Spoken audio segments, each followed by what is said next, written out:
Right vriende, kom ons maak die woord van die Here oop. Dis nou nie op die skerm vanmôre nie. Ek weet nie wat nou vanmôre hier aangaan nie, maar kom ons maak die woord van die Here oop en jy sien nou maar die Bybel daar voor jou moet vat. Johannes hoofstuk 7. Ons gaan saam lees vanaf vers 32 tot en met vers 39. Johannes hoofstuk 7. Ons gaan saam lees vanaf vers 32. Kom ons gee die Here die nodige eerbied terwyl sy woord in ons midde oop is en ons hoor dan so sê die Here. Johannes 7. Die Fariseërs het gehoor dat die skare dit van hom mompel. En die Fariseërs en die owerpriesters het dienaars gestuur om hom gevange te neem. Toe sê Jesus vir hulle: Nog 'n klein tydjie is ek by julle, en ek gaan na hom wat my gestuur het. Julle sal my soek en nie vind nie. En waar ek is, kan julle nie kom nie. En die Jode sê onder mekaar: Waar wil hy heen gaan, dat ons hom nie sal vind en sien nie? Hy wil tog nie na die verstrooides onder die Grieke gaan en die Grieke leer nie. Wat beteken hierdie woorde wat hy gesê het? Julle sal my soek en my nie vind nie. En waar ek is, kan julle nie kom nie. En op die laaste dag, die groot dag van die fees, het Jesus gestaan en uitgeroep en gesê: As iemand dors het, laat hom na my toe kom en drink. Hy wat in my glo, soos die skrif sê, strome van lewende water sal uit sy binneste vloei. En fokus nou op vers 39. Dit het hy gesê van die Gees wat hulle sou ontvang wat in hom glo, want die Heilige Gees was daar nog nie, omdat Jesus nog nie verheerlik was nie. Hy sê strome van lewende water sal uit die persoon wat glo se binneste vloei. En dan sê hy dit met die doel omdat die Heilige Gees nog nie daar was nie, want Jesus was nog nie verheerlik nie. Ek wil jy moet mooi luister en ons gaan probeer om, terwyl ons praat oor die werk van die Heilige Gees in die lewe van die mens, wil ek jy moet fokus dat hierdie teksvers, een van die teksverse is soos baie ander, wat mense buite verband ruk, om die godheid van die Heilige Gees en die drie-eenheid te omseil. Want daar sê hy, Jesus sê, daar sal stroom uit jou binneste vloei, want die Heilige Gees was nog nie daar. Maar jy sal onthou as jy teruggaan na Matteus hoofstuk 3 toe Jesus gedoop was, het die Heilige Gees in die vorm van 'n duif op hom neergedaal. En daarom is dit belangrik dat voor ons wegsprong vanmôre, jy sal moet onthou dat as ons praat van die werk van die Heilige Gees voor Pinksterdag, dit 'n geleentheid is waar die Heilige Gees, wat ons nou al gesê het, per geleentheid op net sekere persone gekom het. En daarom belangrik dat ons hierdie teksvers in sy konteks sal verstaan en gaan ek probeer om dit met u dan te verduidelik. Die werk van die Heilige Gees in die lewe van die mens is die gedeeltes waarmee ons nou die volgende klompie weke besig sal wees. En wil ons vanmôre stil staan by die werk van die Gees gedurende die nuwe verbond, nie die Nuwe Testament nie, die nuwe verbond wat God met Israel gesluit het, dat die wet nie op kliptafels is nie, maar dat die wet in hulle harte geskryf sal wees. En hoe die Heilige Gees gefunksioneer het gedurende die tyd van die skrywe van die evangelies. Inleidend die volgende. Hierdie nuwe afdeling waarmee ons verlede keer mee begin het, fokus ons op die werk van die Heilige Gees in lewens van mense. Ek wil vir jou uitnooi om seker te maak dat jy hierdie boodskappe nie mis nie. Omdat die werk van die Heilige Gees kardinaal is vir enige iets wat jy van God kan ontvang. Selfs die genesing van jou liggaam, selfs die oorwinning oor sondes en versoekings, selfs jou kindskap en jou wedergeboorte, hang alles af van wat die Heilige Gees van God in jou hart doen.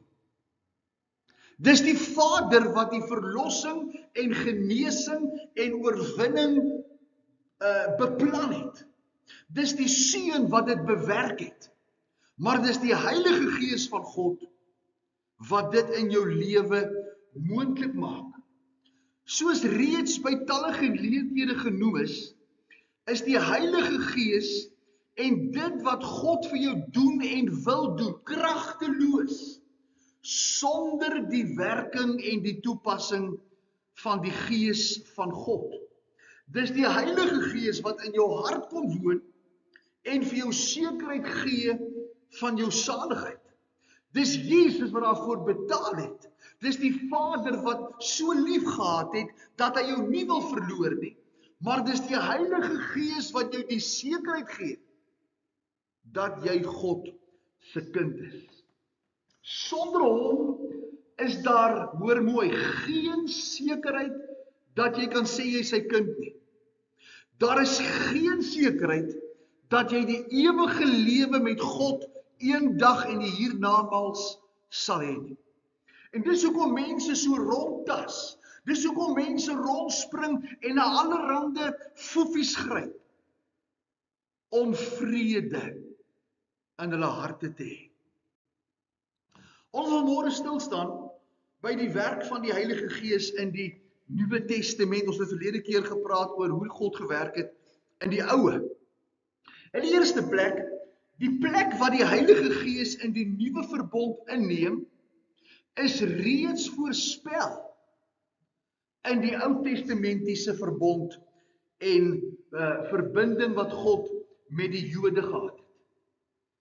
Dis 'n onvolledige, onderbroke vorm van afwesigheid van die Heilige Gees, waar die Ou Testamentiese en selfs die Nuwe Testamentiese eerste deel van die kerk gesmag het, dat die Heilige Gees ongesteerd en blywend in hulle harte sal werk. Ek en jy vanmôre besit hierdie groot wonderlike genade. Dat maak nie saak wat gebeur nie, selfs al sondig jy.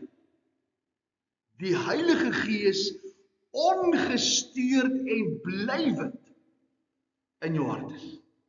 Jy sal hom bedroef deur sy stem stil te maak, maar jy sal nooit die werking en die oortuiging en die inwoning van die Heilige Gees verloor nie. En ons sal, soos ons vorder by die volgende geleenthede, meer hieroor sê, maar dit beteken nie dat jy kan gaan sondig omdat jy gered is nie. Dis juis omdat God jou 'n nuwe mens gemaak het, dat jy nie meer wil sondig nie, omdat daar 'n nuwe natuur in jou binneste is. Daarom vind ons in die Ou Testament 'n profetiese voorsegging, as ek die woord kan gebruik, van 'n nuwe toekoms wat hulle na uitgesien het, wanneer nie net sekere persone, maar almal permanent deel kan hê van die werking van die Gees van God. So vind ons dat die Heilige Gees uitgestort is op alle vlees, soos wat Joël 2 vers 28 en 29 sê. Daar gaan 'n tyd kom, sê Joël, en die gedeeltelike vervulling het op Pinksterdag gebeur, toe die Heilige Gees op alle vlees uitgestort is. Dit was 'n behoefte, dit was 'n nood, dit was 'n vooruitsegging van die Ou Testament, van 'n profetiese belofte, dat daar so 'n tyd gaan wees. In Joël 2 vers 28 lees ek, en daarna sal ek my gees uitskiet op alle vlees.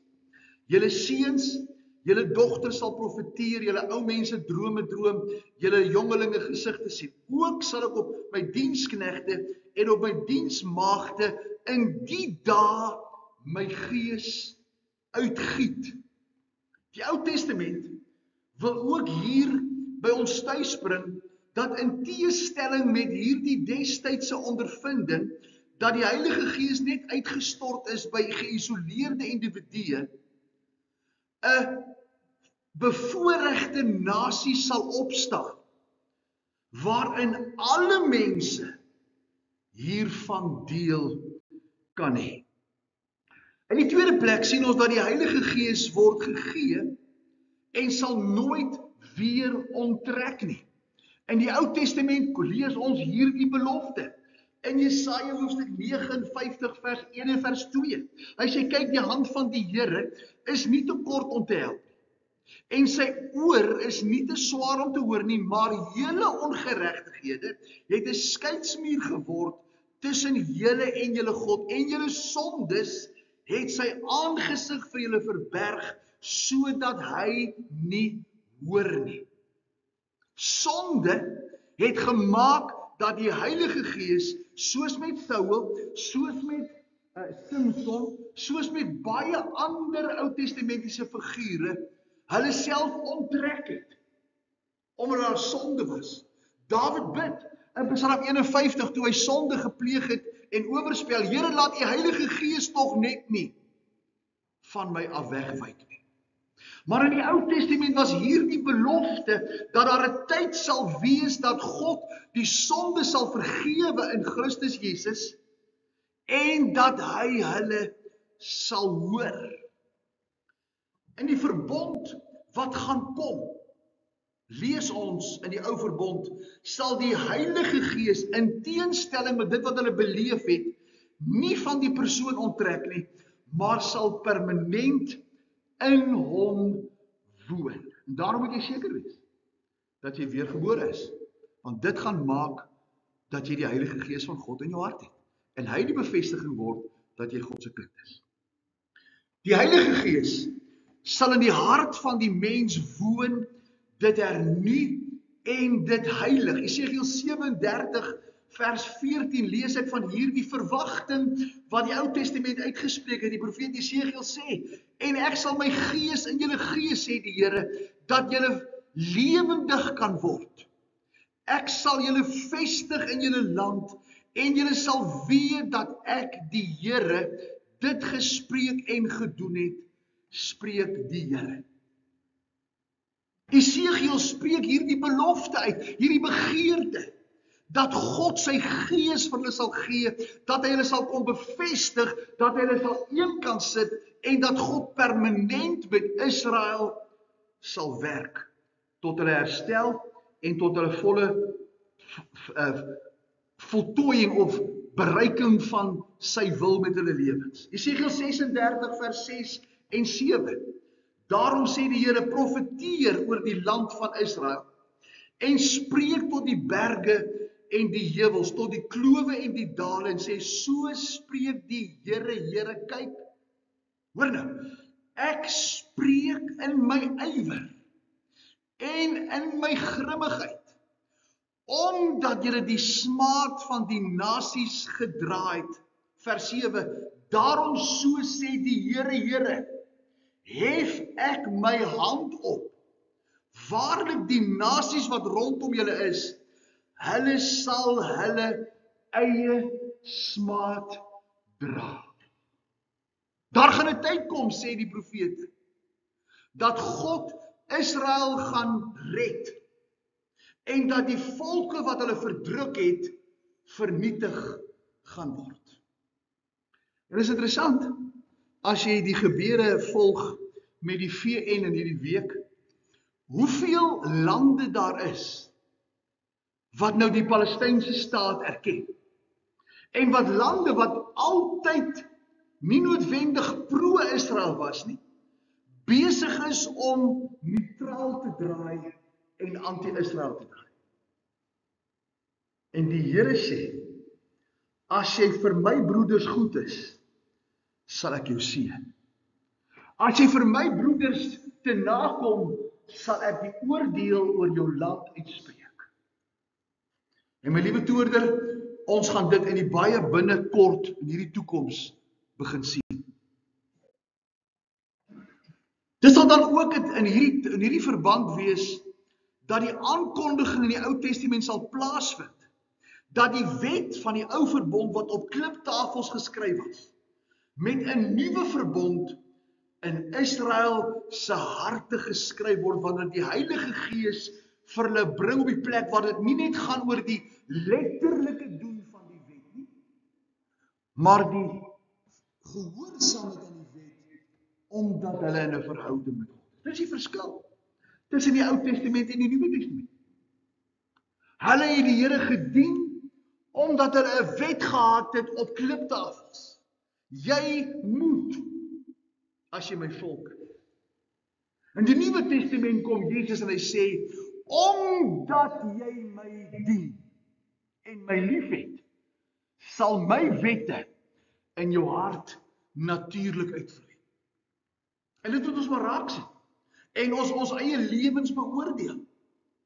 Dat die manier hoe ons nou aan God gehoorsaam is, nie is omdat ons iets wonderliks gedoen het nie, maar dit is 'n uitvloeisel van jou hart.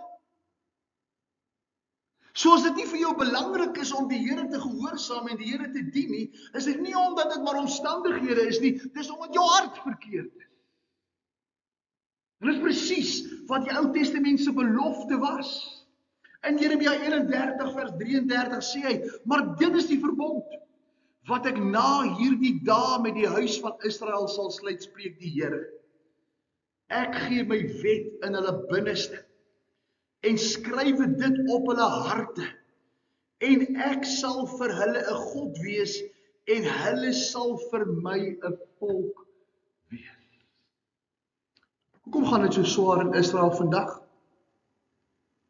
Want die Jode het met die kruisiging van Jesus gesê, ons verwerp hom as ons God, as ons uitkoms.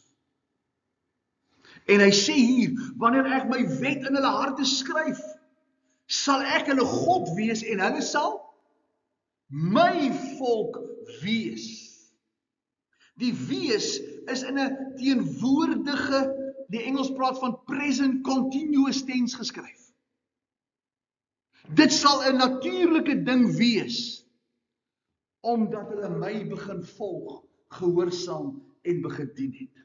En dis die beloftes van die ou verbond, wat ons reeds in die nuwe verbond raak sien as die begeerte van God, dat sy Gees op 'n permanente basis in ons harte sal woon.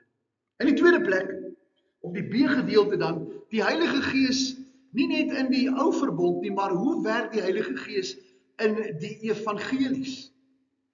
Die evangelies, dis Matteus, Markus, Lukas, Johannes, en dan die eerste paar hoofstukke van Handelinge, verteenwoordig 'n tydperk van oorgang in die skrif. Jy gaan sien, as ons verder gaan in die tyd wat voorlê, dat daar baie dinge is wat gedoen is in die Nuwe Testament, en selfs in die begin van Handelinge, wat nog ou verbond rituele is, wat gestop het, toe Paulus sy bediening aan die heidene gee. Daar's 'n klomp goed, en ons sal daarby stil staan soos wat die tyd vorder. Jesus Christus word gesien in die evangelies as die middelaar van die nuwe verbond wat na die aarde toe gekom het. Dis hoekom Johannes spreek, as jy Johannes die Doper se boodskap lees in Matteus hoofstuk 3, sê hy, bekeer julle, want die koninkryk van die hemele het naby gekom. God is besig om hierdie verandering teweeg te bring, en hy doen dit in die persoon van die Here Jesus. Julle moet raak sien dat die offers na hom wys. Julle moet raak sien dat julle feeste na hom wys. Julle moet sien dat my manier van dinge doen in die Ou Testament alles hom projekteer. En soos wat die Nuwe Testament gevorder het, die lig al helderder en helderder op Jesus as die vervulling van die Ou Testamentiese lam. Dis waarom Johannes sê, in Johannes 1 vers 19, Johannes die Doper toe hy Jesus sien, hy sê, daar is die wat? Die lam van God. En hy neem sondes weg. Dis nie meer jou hand op die bok plaas en die offer van die priester wat jou reiniging bring nie, wat heen wys na Christus nie, maar jy het so vasgeval in die feit dat dis die bok en die offer en die tabernakel en die tempel en jy het gemis. Daar's die lam. Hy neem sondes weg. En nou my liewe toerder, die tragedie 2000 jaar later leef ek en jy en baie van ons in 'n wêreld met hierdie dwaasheid. Dat ek op 'n ander manier as deur Christus Jesus in die hemel kan kom. Het sy my kerkbesoek of my lidmaatskap of my doop of wat ook al ons aanbied as 'n verskoning. En leef ons in hierdie dwaasheid. En ons kan baie maklik terugkyk en sê, wow, maar hulle was maar baie dof geweest om hierdie goed te mis. Praat maar met die mense vandag en vra vir hulle, as jy vanaand sterf, gaan jy hemel toe? Ja, ek gaan hemel toe, dominee. Op grond van wat gaan jy hemel toe? As jy vanaand sterwe, hoekom gaan jy hemel toe? Sê vir my hoekom. Nee, dit is dan goed genoeg geleef. Nee, ek dink ek gaan dan kerk toe en die Here sal in sy genade al my mooi dinge, en ek onthou ek is gedoop ook.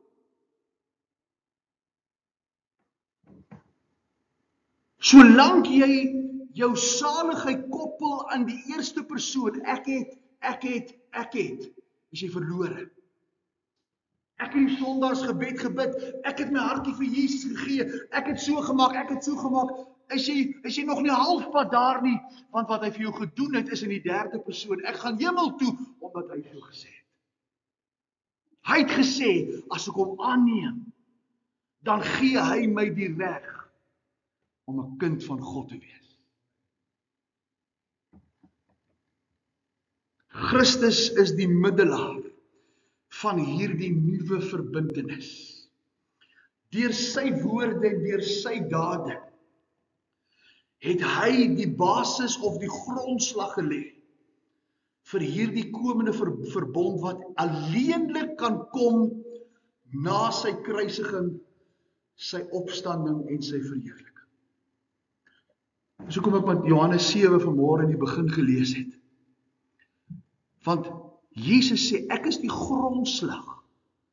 En dit kan gebeur nadat ek gesterf, opgestaan het en hemel toe is. Gaan ek julle my Heilige Gees gee. En hy praat die laaste paar dae voordat hy sterwe konstant oor die trooster.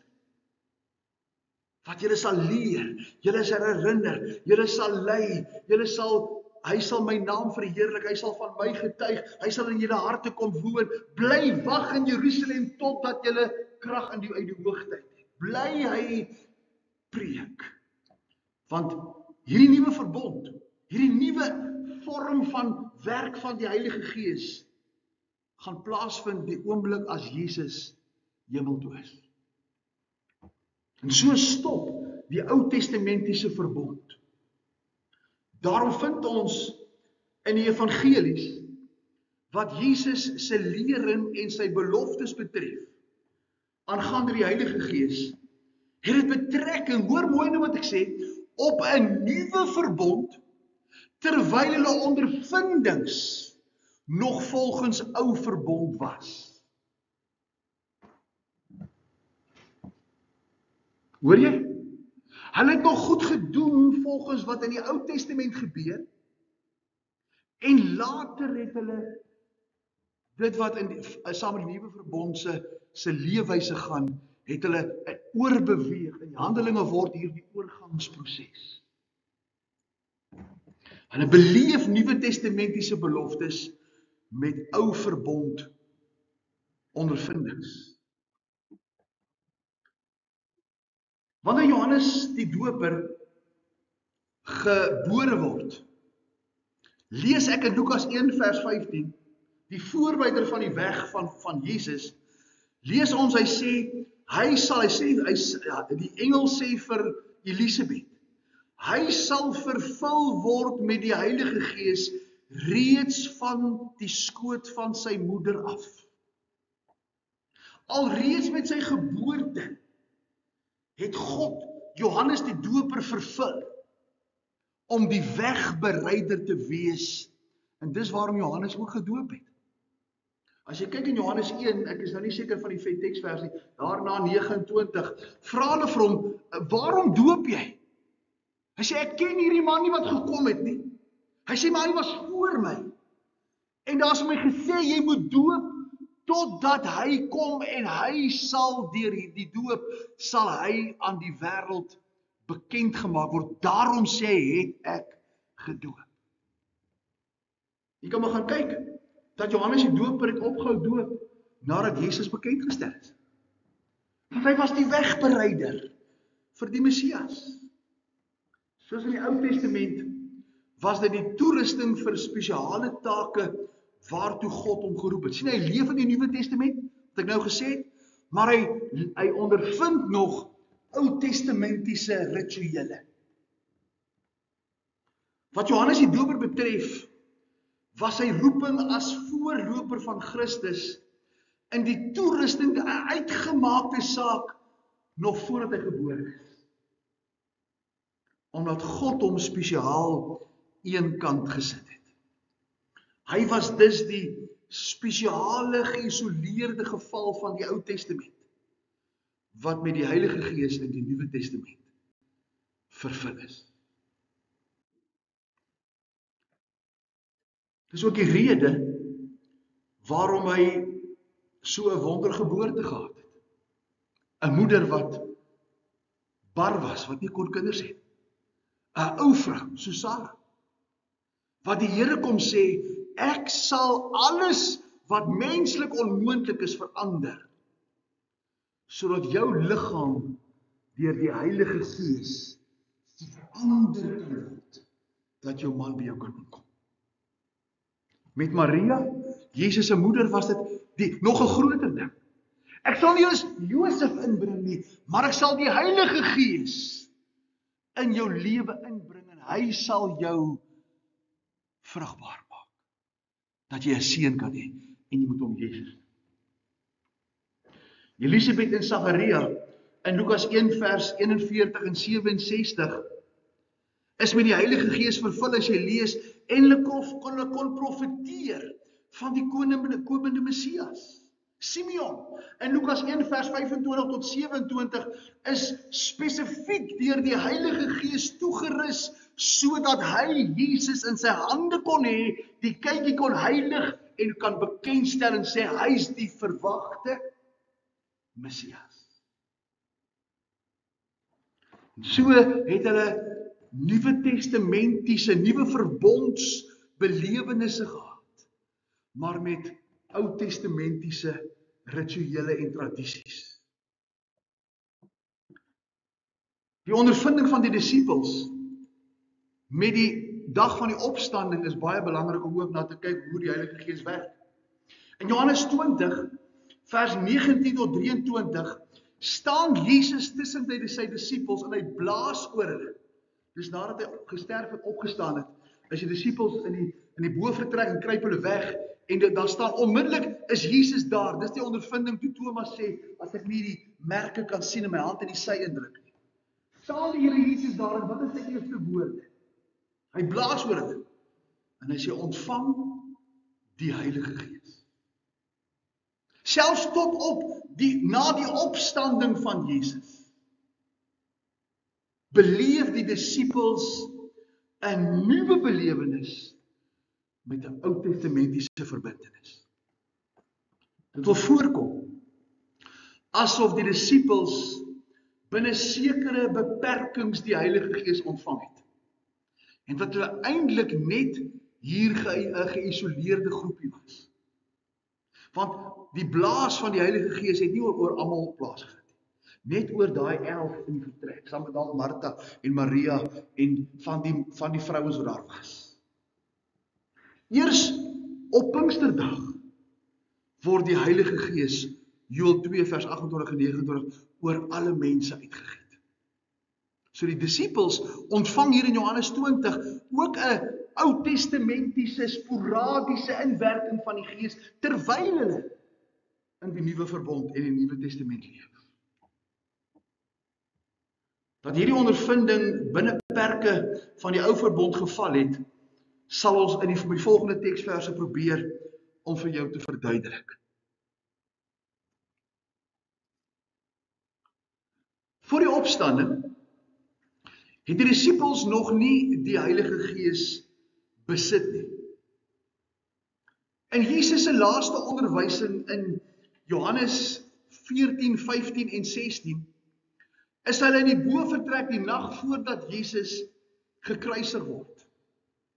En onophoudelik spreek Jesus hierdie woorde uit ten opsigte van die ontvangs van die Heilige Gees, dat dit vir hulle in die toekoms is. Hy sê, hoor mooi, Johannes 14 vers 16 en 17, Johannes 16 vers 8 en vers 13. En ek sal die Vader bid, en hy sal julle 'n ander trooster gee. Hy sal in julle bly, en as hy kom, sal hy die wêreld oortuig. Hy sal julle in die hele waarheid lei. Die hele tyd praat Jesus, hy sal. En wanneer ontvang hulle dit? 'n gedeeltelike vervulling toe hy oor hulle blaas, Johannes 20, maar in sy volheid op Pinksterdag. Ou-testamentiese belewenis met 'n Nuwe Testamentiese vervulling.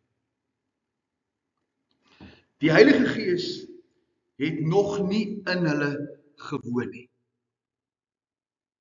'n Tweede aspek, as ons kyk na die ondervinding van die disippels die dag na die opstanding of met die opstanding, het die Heilige Gees nog nie uitgestort nie, omdat Jesus nog nie verheerlik was. Johannes 7 vers 39 sê, hy sê, strome van lewende water sal uit julle binneste vloei. En dit het hy gesê van die Heilige Gees, hoor nou, wat sal kom. Omdat Jesus nog nie verheerlik is. Selfs by die opstanding was die Heilige Gees nie uitgestort nie, want Jesus was nog nie verheerlik nie. Dit was eers nadat hy verhoog was en aan die regterhand van God gesit het, dat die belofte van die Vader, die Heilige Gees, aan hulle uitgestort is, as jy Handelinge 2 vers 33 lees. Hierdie ondervinding het dus vir die disippels op 'n stadium nog in die toekoms gelê, eers op Pinksterdag, die volle ontvangs.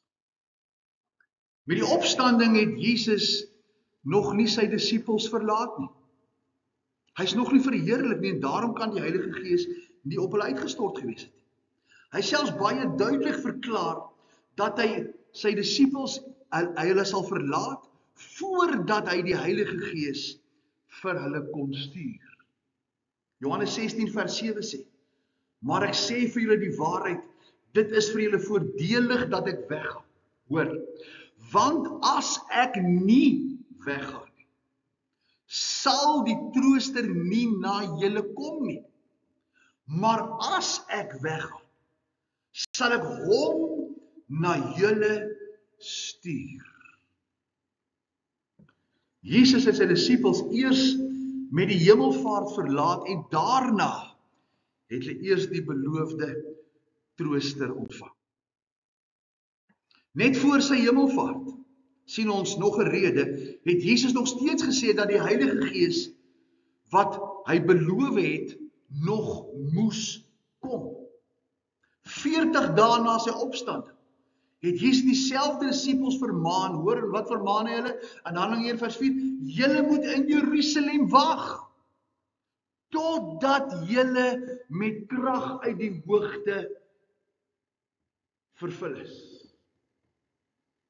selfs op sy hemelvaart. Lukas skryf, hy sê hierdie verhaal, Theophilus, het ek geskryf oor alles wat Jesus gedoen en gesê, Handelinge 1 vers 1. Hulle vra vir hom, Here, gaan nie nou in hierdie tyd die koninkryk oprig? Jesus sê vir hulle, die tye en die geleenthede kom julle nie toe nie, maar julle moet bly in Jerusalem. Julle sal krag ontvang, wanneer die Heilige Gees oor julle kom, en julle sal my getuies wees. Dit is duidelik dat hulle nog nie die Heilige Gees ontvang het wat beloof is nie, omdat die Heilige Gees, hulle nog nie met die Heilige Gees gedoop is nie. Handelinge 1 vers 5 sê, Johannes het gedoop met water, ek sal julle met die Heilige Gees en met vuur doop. Op die Hemelvaartsdag het hy bygevoeg dat hulle nog moet wag vir dit wat hulle moet ontvang. Jesus is deur die werking van die Heilige Gees uit mense gebore. In Lukas 1 vers 35, as jy net, ons net vandag kyk na die lewe van Jesus. In Hebreërs 9 vers 14 sien ons dat hy het 'n heilige en 'n onberispelike lewe gelei en homself deur die werking van die Heilige Gees vir God geoffer. In Handelinge 10 vers 38 en Jesaja 61 vers 1 lees ons dat Jesus Christus is deur die Heilige Gees vir diens gesalf. In Lukas 4 vers 1 lees ons dat die Heilige Gees het elke beweging van Jesus gelei. So selfs die Here Jesus as sy menslike hoedanigheid was absoluut, kan ek die woord afhanklik gebruik? Ek hoop jy verstaan as ek sê afhanklik. Absoluut toegerus en afhanklik, ek dink nie daar's 'n ander woord nie. Dat hy nie 'n tree gegee het en nie 'n ding gedoen het as die Heilige Gees hom nie gedryf het. Hy word gedoop in Matteus. Ons lees in die volgende versie, hoofstuk 4. Hy word deur die Heilige Gees in die woestyn ingelei om deur die duiwel versoek te word. Jesus is deur die Heilige Gees toegerus en het so geleer. Die Gees van God was die bron van sy wysheid. Jesaja 11 vers 2, Matteus 12 vers 17 en 18. Die Heilige Gees het in sy volheid op Jesus gekom, Johannes 3 vers 34, met sy doop en met die begin van sy openbare bediening. In Handelinge 1 vers 2 het Jesus Christus aan die apostels wat hy gekies het deur die Heilige Gees bevele gegee. Sien nie, dat hy selfs nie eers toe hy met sy disippels praat het gedoen, sonder dat die Heilige Gees beheer het van sy lewe nie. Hy het deur die krag van die Heilige Gees wonderwerk gedoen, Matteus 12 vers 28, Handelinge 10 vers 38. En laaste, hy het deur die krag van die Heilige Gees is hy uit die dood opgewek, Romeine 8 vers 11.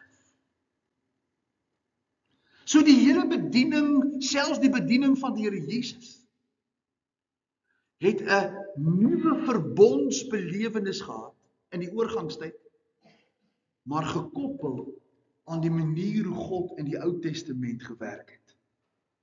Die enigste Nuwe Testamentiese persoon in die evangelies wat die inwoning en die volheid van die Heilige Gees gehad het, was die Here Jesus self.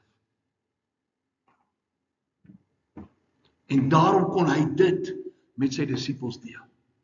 Op 'n tyd en in 'n dispensasie toe God sy boodskap na die heidene toe vat. Want die Jode het hom by die kruisigingsdag verwerp. En so is dit vanmôre belangrik dat as jy in die teks in die Bybel lees, nie deur mekaar moet raak.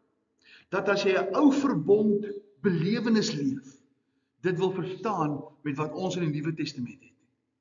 Want dit werk nie op dieselfde manier nie. En dis waarom mense teksverse verkeerd gebruik en uit konteks aanhaal en foute maak, omdat hulle ou verbond teologie in die Nuwe Testament wil toepas, en dan dit wat God vir die Jode sê, dit wil plek maak vir die heidene. En daarom gaan jy nooit in jou lewe die volheid van dit wat God vir jou in gedagte het beleef en ondervind, as jy dit wil hê, volgens wat God in die Ou Testament gepraat het. Ek wil hier staak met ons gesprek oor die werk van die Heilige Gees in die lewe van die mens. En wil ons volgende week so 'n bietjie kyk oor sy werk na Pinksterdag. En ek hoop dat die Here ook hierdie woord in ons harte sal seën. Kom ons buig ons harte en dan bid ons net saam. Here, ons eer U vanmôre vir U woord. Ons dank U, Here, vir die egtheid en die eenvoud. Dat U nog nooit verander het, alhoewel U verskillend gewerk het, dat U voorwaarde altyd is, dat die mens sy sondes kan laat vergewe, as iets in sy plek sterf nie. En Here, so was die lam van die Ou Testament die vingerwysing na hom wat volkome sy lewe gegee het. En steeds bly die waarde dat jy kan nie vir jouself sterf nie. Want die loon van jou sonde is die dood. En daarom moet iemand onskuldig, iemand wat in die plek van jou sterf, jou skuld op hom neem, sodat jy sy vryheid en sy genade kan beleef. Ons dank U vanmôre, Here, dat ons elkeen kan seker maak. En ek wil kom bid, Here, dat dit 'n passie in ons harte sal wees, terwyl U koms naby is, voor die deur, dat ons nie sal tevrede wees om te wonder of ons hemel toe gaan. Maar Here, dat ons sal weet, omdat U woord sê, ek skryf hierdie dinge sodat julle kan weet. Hy wat die seun het die lewe. Wie die seun van God nie het nie die lewe. Dankie, Here, vir wat ons saam kon geniet. Ons eer U, ons aanbid U in Jesus se naam. Amen.